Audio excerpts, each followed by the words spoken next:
Okay, if you're getting ready for the Australian bar, you know there are certain cases that you just have to know inside and out. Well, Edwards versus R is definitely one of them.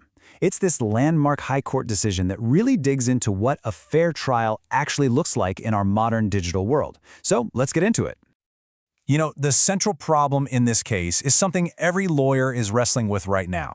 What on earth do we do with these mountains of digital data? In this instance, it all boiled down to a single phone download, and the big question was whether hiding some of its contents was enough to completely undermine the idea of a fair trial. We're going to break this down into 5 key parts. First, we'll cover the facts of the case. Then, we'll explore the prosecutor's duty to disclose and why the High Court was so divided. After that, we'll look at why it wasn't a miscarriage of justice. And finally, we'll wrap up with the absolute essential takeaway for your bar exam. Right, so let's set the scene here. This is not some stuffy, theoretical legal debate. The whole thing started with a very public figure who is facing some extremely serious charges. So the person appealing, the appellant, was a former champion boxer. He'd been convicted on 6 counts of aggravated sexual assault. Now his appeal, which went all the way to the High Court of Australia, rested on a single crucial argument. He said the prosecution didn't properly disclose evidence from a mobile phone, specifically something called a Celebrate download. So what in the world is a Celebrate download? Well, you can think of it as a complete digital ghost of a phone. We're not talking about just a few text messages, we're talking about everything. Contacts, GPS location history, calendar notes, texts, the whole shebang. It's just this massive treasure trove of data, and that's exactly why it became the entire focus of this case. And this brings us right to the core legal principle at stake here. Under New South Wales law, the prosecution, or the Crown, has this fundamental duty to disclose information to the defense. The whole point is to make sure the trial is fair by giving the defense team access to anything that might be relevant or anything that could open up a new line of investigation. So the million-dollar question in Edwards was, does that duty apply to the entire phone download? So this is it. This is the big legal puzzle the High Court had to piece together. In this digital age, with data everywhere, how far does that duty to disclose actually stretch?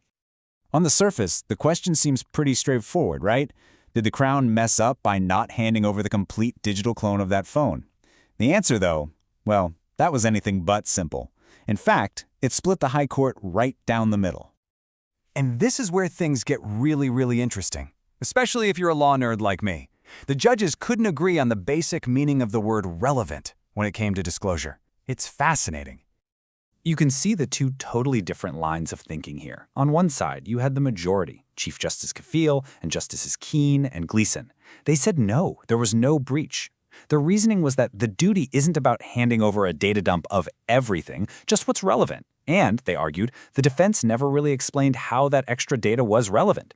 But then you have the minority, Justices Edelman and Steward.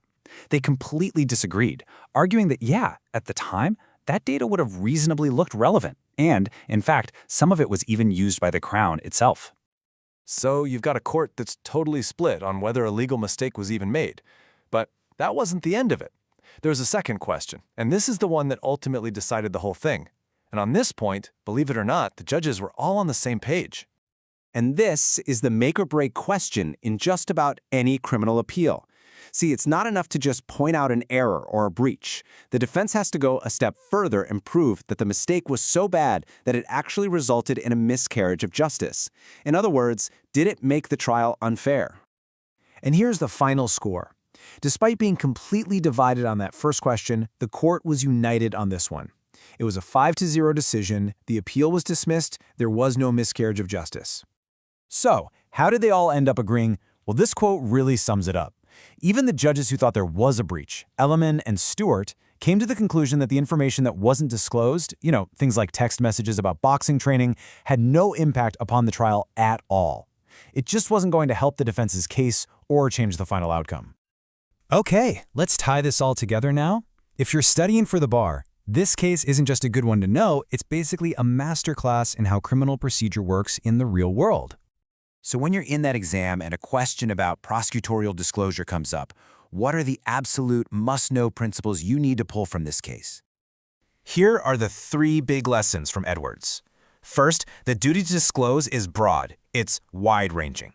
Second, the test for that duty always comes back to relevance. But third, and this is the one you absolutely have to remember for any appeal, a breach of that duty does not automatically equal a win.